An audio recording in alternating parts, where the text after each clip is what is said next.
Captain Marcus Reed stood on the observation deck of the diplomatic vessel Harmony, watching two very different women approach through the crystalline corridors.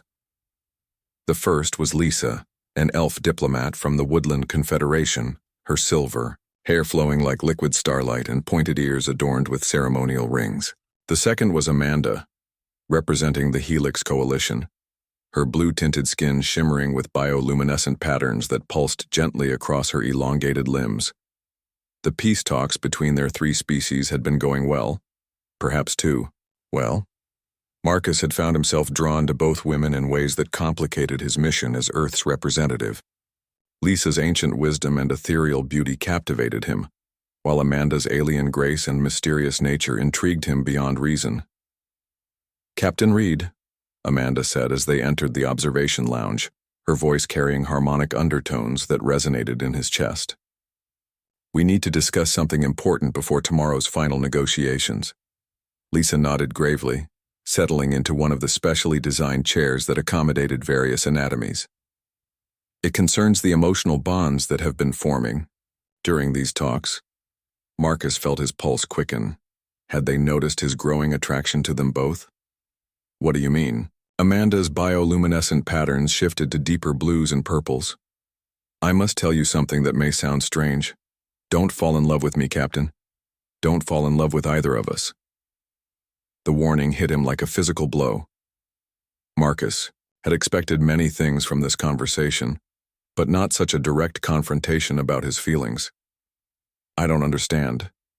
"Your species," Lisa began, her melodic voice tinged with concern, "has a unique trait among all sentient beings we've encountered.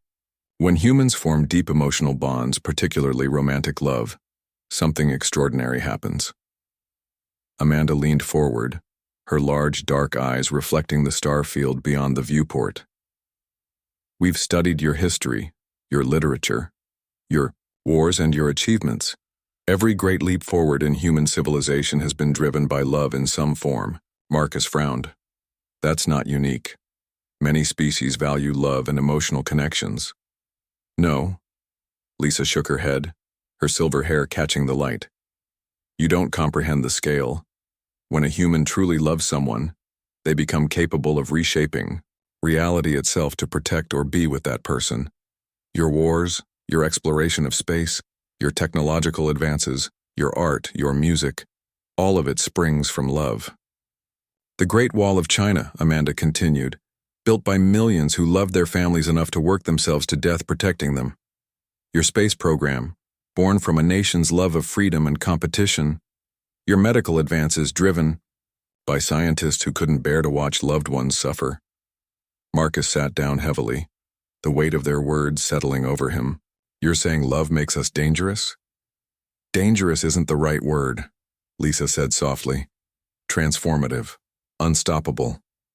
When a human loves, they bend the universe to their will through sheer determination and innovation. Other species adapt to their environment. Humans remake their environment to suit their needs, all in service of protecting and providing for those they love." Amanda's patterns shifted to warm golds and oranges. 3 years ago, a human trader named Robert fell in love with a Centauri merchant. When she was diagnosed with Kellner's disease, which our best medicine considered terminal, he spent his entire fortune funding research. Within 18 months, he'd assembled a team that found not just a cure, but a treatment that worked across 12 different species. "That's just one man's determination," Marcus protested. "Is it?" Lisa asked. "Your species has a saying, 'Hell hath no fury like a woman scorned.' But you also have another. There's nothing more powerful than a parent's love." These aren't just platitudes. They're observations about human nature that other species find terrifying and beautiful in equal measure.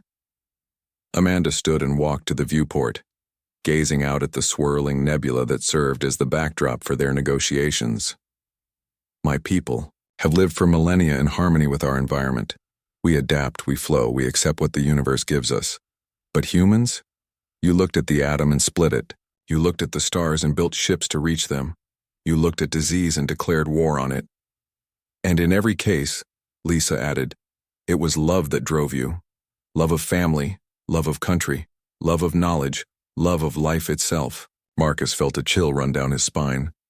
So when you say don't fall in love with you, we're asking you not to remake the galaxy for us, Amanda said, turning from the viewport. Her patterns had shifted to a complex mixture of colors that seemed to express emotions Marcus couldn't quite identify. Because we know you would. If you loved me, Lisa continued, and I was threatened by a star going nova, you would find a way to move that star. If Amanda's people faced extinction, you would invent technologies that don't exist to save them. And in the process, Amanda said, you might destabilize the careful balance that has kept our three civilizations at peace for centuries. Marcus looked between them, understanding beginning to dawn. This isn't really about romantic love at all, is it? Both women shook their heads. It's about the treaty, Lisa confirmed. If we become too close, if emotional bonds form between our peoples, humanity won't just be an ally. You'll become protectors, crusaders, revolutionaries. You'll reshape our societies whether we want it or not, all in the name of helping those you care about. Amanda returned to her seat, her patterns now showing what Marcus had learned to recognize as resignation mixed with admiration. We've seen what happens when humans love something. You don't just preserve it, you perfect it, expand it, immortalize it. Our cultures might not survive such love. The observation lounge fell silent except for the gentle hum of the ship's systems. Marcus stared out at the stars, thinking of all the times in history when love had indeed moved mountains, literally and figuratively. So what are you asking? He said finally. Maintain professional distance, Lisa said gently. Honor our treaty as equals, not as treasured things to be protected and improved. Amanda nodded. Don't fall in love with us, Captain Reed, because if you do, if humanity does, we'll cease to be ourselves. We'll become whatever you think we should be, and that terrifies us more than any weapon. Marcus understood now why they had seemed both attracted to and wary of him throughout the negotiations. They were walking a tightrope between alliance and assimilation, between cooperation and consumption by human love. I understand, he said, though his heart ached with the admission. I'll maintain the boundaries. As both women smiled with relief and sadness, Marcus realized that perhaps this was humanity's greatest challenge, learning to love without conquering, to care without controlling, to protect without possessing.